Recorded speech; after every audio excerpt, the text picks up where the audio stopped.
چې انما جزاء الذين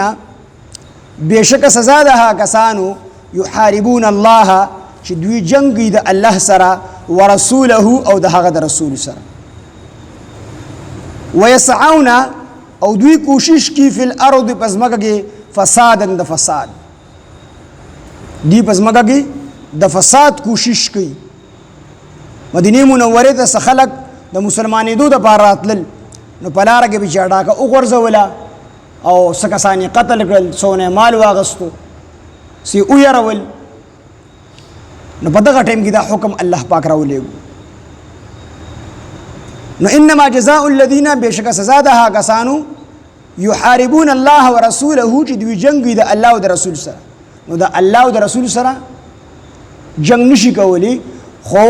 چې اسلامی قانون وي او دا کسان باغیان دي د حکومت نه بغاوت کوي یا چې کوم مضبوطه ډله ده او حکومت مقابله نشي کولی لکه د کچې ډاکوان نو دا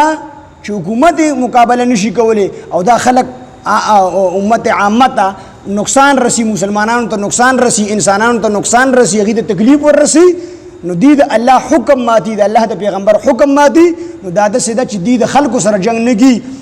یحاربون الله ورسوله بلکې دا داسې ده چې دی د الله او د الله د رسول سره جنګ ځکه د الله او د الله د رسول حکم ماتي او چې کوم قانون نافذ شوی دی هغه د الله د رسول قانون دی نو دغه ماتول غواړي د دې وجې نه نسبت الله او د الله د رسول ته وشو ويسعون فی الارض او دوی کوشش کی پزماکه کې فساد د فساد ای یقتلوا دا چې قتل کړي شي دوی او یصلبوا یا دی پسولې کړي شي دوی او تقطع ایدیهم یا دی کټ کړي شي لاسونه د دوی وارجلهم او خپې د دوی من خلاف او ينفوا یا دی دوی ملک بدر کړي شي یعنی د ملک نه دی اوشړل شي حضرت عمر فاروق رضی الله عنه فرمایي چې دلته د ينفون مراد سزا ده چې دې چې کوم دې په جیل کې واچول شي ځکه چې دې کس ته په خپل علاقه کې شرم ناراضي او غلا کوي ډاګي کوي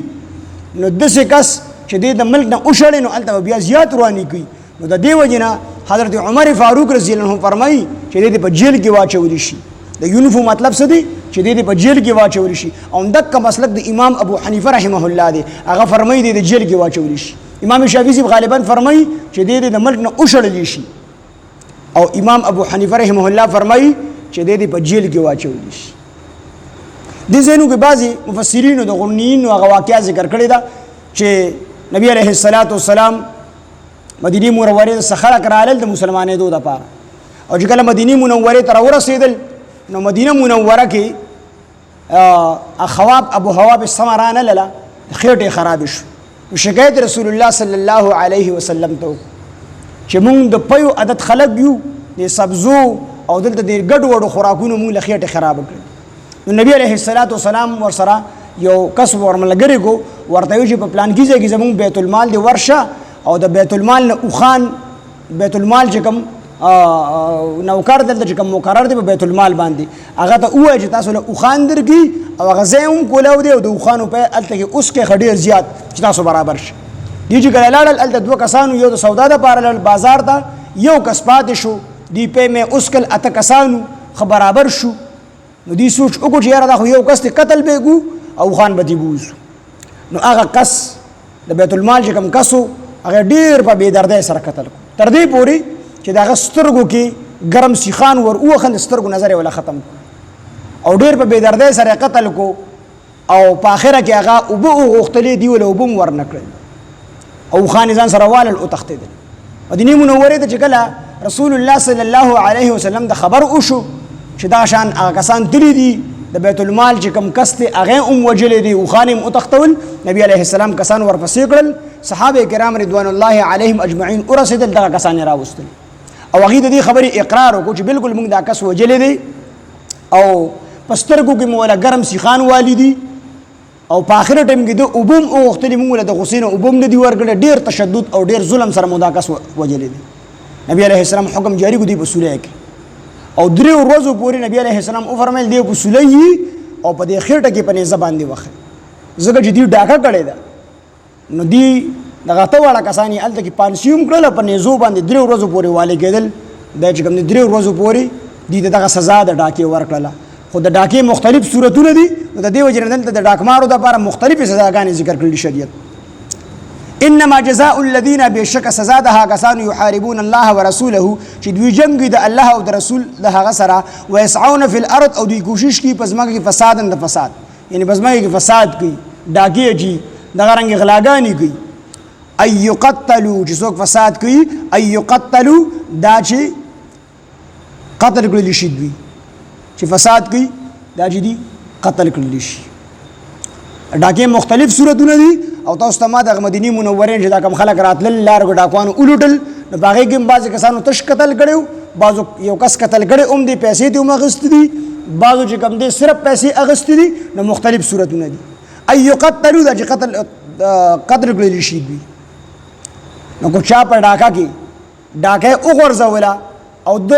مال وانغه صرف سړی مړ کو ډاکه کې مختلف صورتونه راځي ډاکمار سړی باندې راشي بعضې وخت کې پیسې دې اخلي موبایل دې اخلي هغه موبایل نه ورکړي دی په ډز وکړي سړی مړ کړي خلک راشي دی وتښتي دغه سړي نه چې کوم دی نه موبایل والي نه دی پیسې والي نو کو صرف قتل یې کړی دی نو ان یقتلوا دې قتل کړی شي چې صرف قتل یې کړی دی او یصلبوا یا دې دوی په سولې کړی شي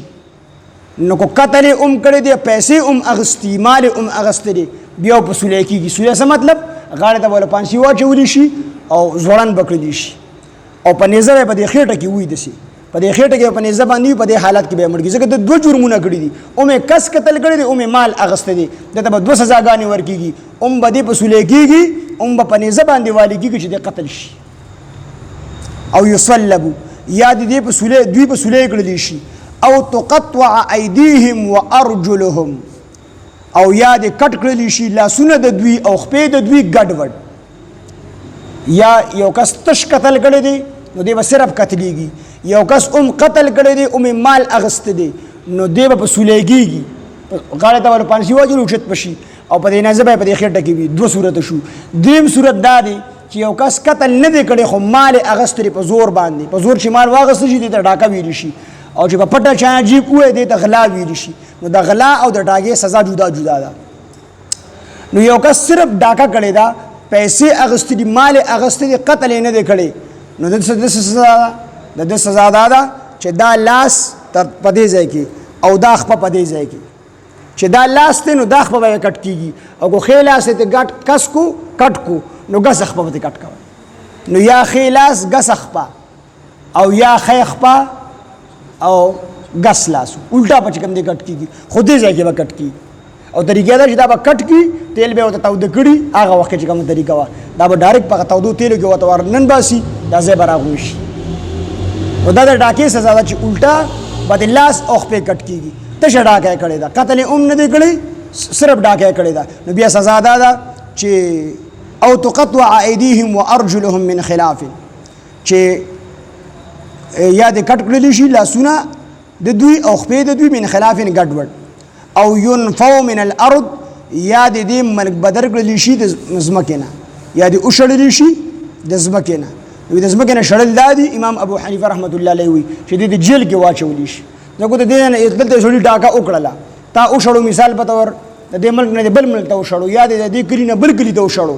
نو هلته خو دې اړو بیا شرمېږي نو ښه ډاکې به شروع کړي نو امام صاحب وایي چې دې د جیل ته واچولی شي ذلك لهم خزي في الدنيا ولهم في الآخرة ذلك لهم دا د دوی دپاره خزي رسوایی ده په دنیا په دنیا کې ولهم او د دوی دپاره په الآخرت په آخرت کې عذاب عظیم عذاب لوی دی دا د دنیا سزا ده او په آخرت کې چې کوم دی د دوی دپاره دغه